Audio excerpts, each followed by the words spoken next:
Marjan Šorli je bil projektant, mislec, pisec, predavatelj, izreden avtor, ki pa ga je slovenska arhitektura najpogosteje obšla. Arhitektura Marjana Šorlija je aktualna tudi danes. Ukvarja se z vprašanjem, kako arhitekturo umeščati v naravo in kje je mesto za človeka. Njegova arhitektura zaživi šele takrat, ko jo udomačimo. Predstavljamo izhodišča oziroma raznovrstne vzore, iz katerih Šorli razvija svojo arhitekturo.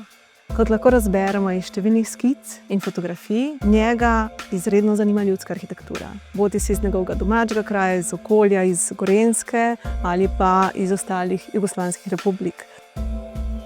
Navdih črpa tudi v izhodiščih Plečnikove šole.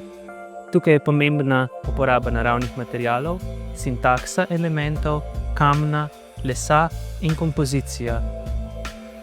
Po vrnitvi iz študija v Angliji in Ameriki se Šorli zaposli na projektivnem podjetju Kranj, kjer načrtuje številna stanovanjska naselja in izriše številne nove stanovanjske tipologije, od variacije stanovanjskega bloka, stanovanjskega stolpiča z zamaknjeno etažo do različnih oblik vrstne hiše.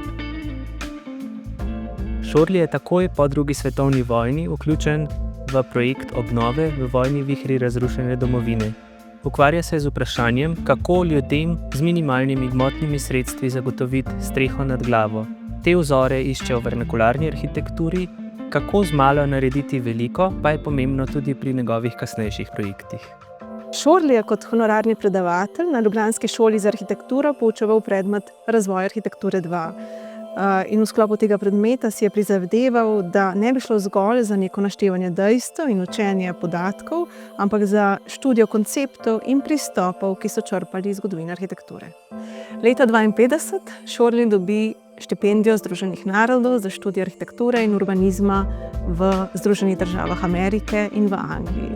Takrat obišče številne inštitute, ki se ukvarjajo s temi temami, obišče tudi vodilne ameriške arhitekture tega časa, kot so Wright, Neutra, Mies van der Rohe, hkrati tudi ta ameriška izkušnja nanj ključno vpliva v njegovem opusu dalje.